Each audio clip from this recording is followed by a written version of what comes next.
Today I want to talk to you about another chapter, Chapter 7 in your textbook. This one is dealing with strategy, innovation, and entrepreneurship. But before we get into that, let's sort of place ourselves, put context around what these terms mean and how they fit into each other. So easy way to do that would be to start with a Venn diagram, sort of with the center being kind of the innovation that's necessary to do this. But innovation, what does that mean? What does that entail? And it is, from the innovation standpoint, it is commercialization of a new product or a new design or idea, modification of ideas, of products, etc. But they do involve things such as kind of novel thinking, something that's useful, that is something that might be in demand, and also how they go about implementing or starting or being able to actually generate these new products, and therefore innovation is one way to be able to do this.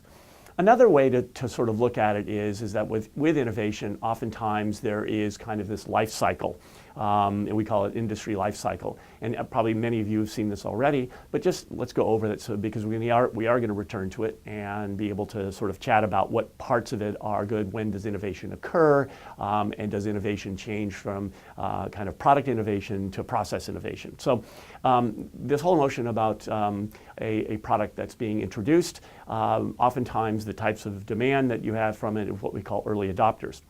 And early adopters, what's really interesting is their willingness to accept a product that might not be fully refined, may be more expensive, but the idea is that they have something that is new, something that does solve a problem potentially, or it's useful, right?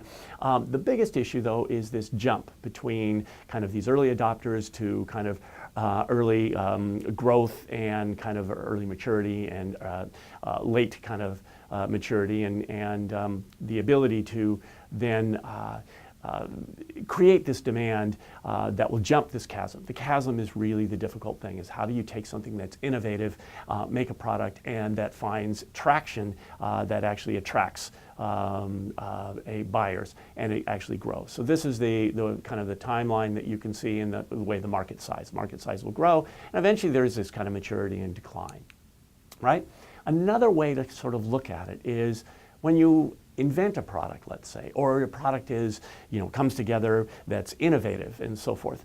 What really happens? What is it? There's lots of R&D, there's lots potentially of investment and time, human resource, et cetera, to do that.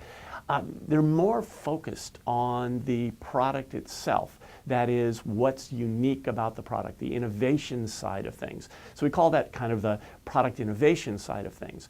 And in this curve, if we look at both the X and Y axis, where the Y axis is kind of this whole notion about the level of innovation, and then over time is you do see that product innovation is the most important at first, right? The most amount.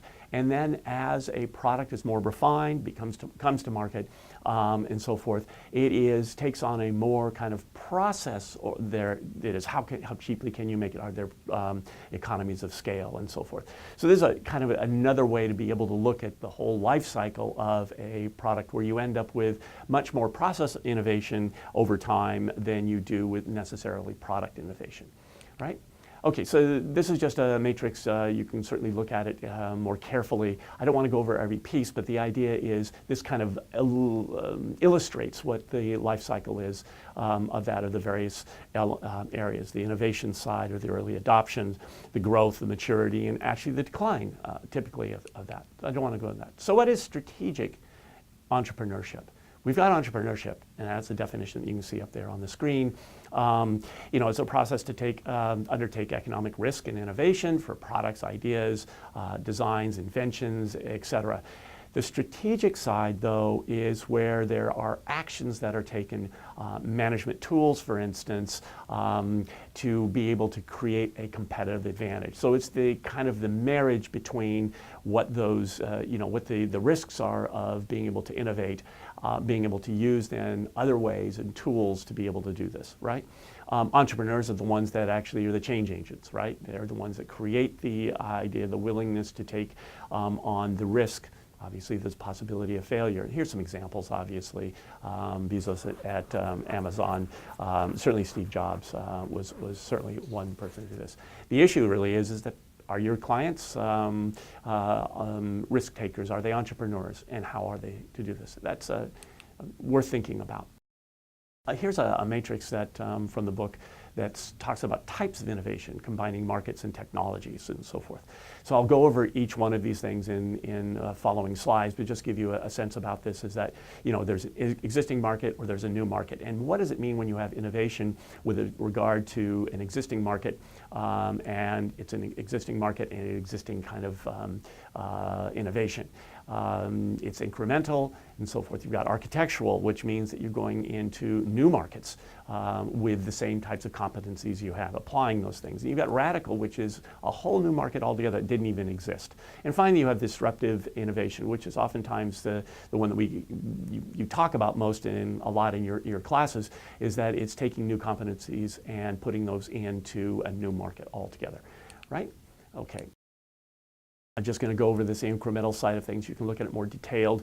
It's kind of the steady improvement in the incremental side. The radical is just new methods, new markets altogether.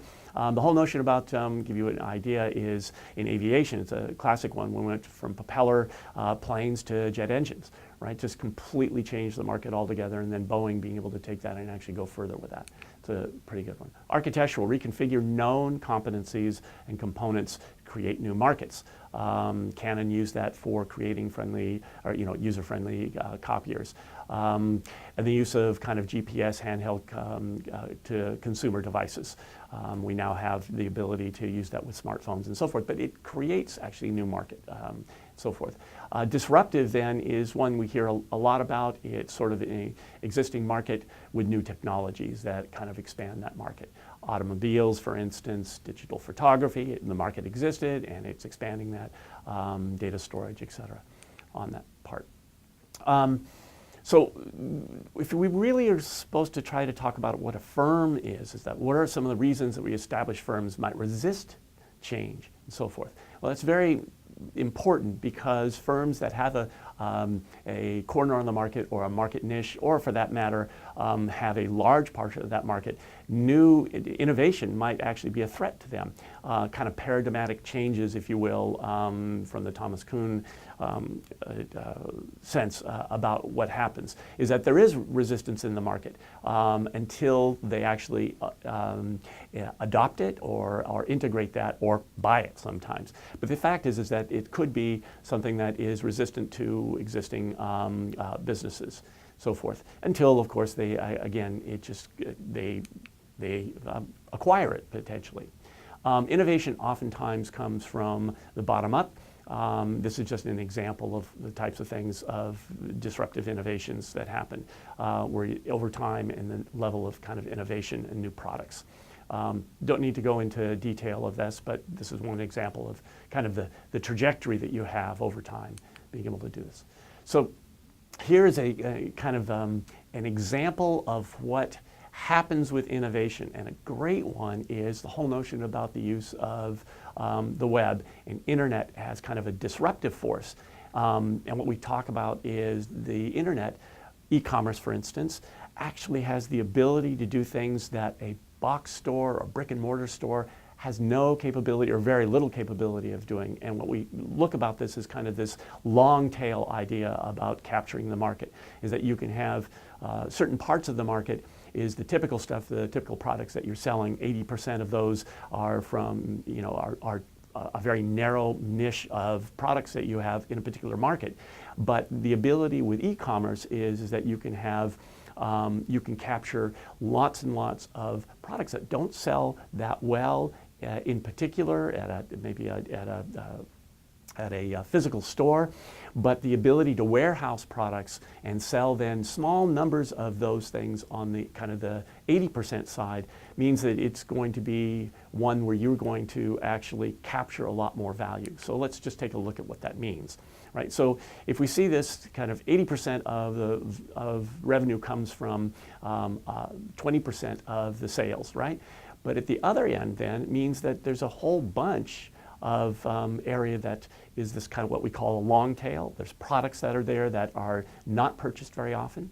But if you have the ability through internet e-commerce, you're able to sell a lot of the ones that were the black dotted line, for instance, is capturing fewer sales, but more sales that you do, period, because you can sell all of those, the more that you're going to be able to make. So that's a really interesting thing that's happened dramatically in the market that's actually ended up with a lot of brick and mortar stores having to either go online e-commerce or to disappear altogether. This will give you a sense about some examples here. We've got the existence of kind of Rhapsody versus Walmart. And the ability to change the amount of control that they have. How much do they capture of the market? The second thing is Netflix versus Blockbuster. Again, this is a little bit older example, but it's a great one that Netflix went into online e-commerce ability, and Blockbuster remained a brick and mortar store. And look at the change that's happened with respect to the market. And in fact, Blockbuster is now gone. So, but the issue is this whole change, transformation that happened. And the other one, of course, is let's deal with Amazon and Barnes & Noble. Amazon was started out as more or less selling books, and they quickly kind of dominated the market. And Barnes & Noble, which is primarily brick and mortars, was unable to sort of keep up. So it's a good example of what happens. So what we see here is kind of periods of paradigmatic change in a market or industry. It's where standards change. There's kind of this what we call a paradigmatic shift in the market, and there's resistance, obviously, with companies that have been making the product, and finally they see innovation and so forth actually being able to kind of with newer businesses being able to undercut them with respect to that. Airplanes, propellers to jets, cameras, film to digital, TV screens that are vacuum to flat panel. And then a good one is kind of music storage with CDs and vinyl coming to cloud storage. And so with that brings the end of chapter 7. Thank you very much.